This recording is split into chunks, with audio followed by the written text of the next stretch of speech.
పత్రిక ఉంది కదా, ఛానల్ ఉంది కదా అని చెప్పి అడ్డగోలు రాతలన్నీ రాపిచ్చి ఏదో చంద్రబాబు నాయుడు గారి మీద ఒక మచ్చయ్యాలని చూస్తూ ఉన్నావు.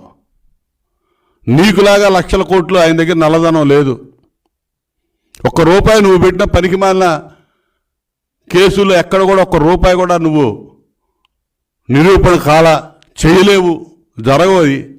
ఎందుకంటే ఆయన మచ్చలేని చంద్రుడు. ఆయన ఏ అవినీతి ఆయనకు అంటదో నువ్వు అంటించలేవు. అంటించడానికి ప్రయత్నం చేసావు. నీ దగ్గర ఉన్నటువంటి తాబేదాన్ని పనికిమాలిన అధికారులు పెట్టుకొని కేసులు పెట్టావు, జైలుకు పంపించి సునకానందం పొందావు. అంతేగాని అంతకుమించి నువ్వేం చేయలేవు. కానీ నీ మీద అట్టగాదే, సిబిఐ ఈడీ ఛార్జ్ షీట్లు ఫైల్ అయి ఉన్నాయి. 43,000 కోట్లు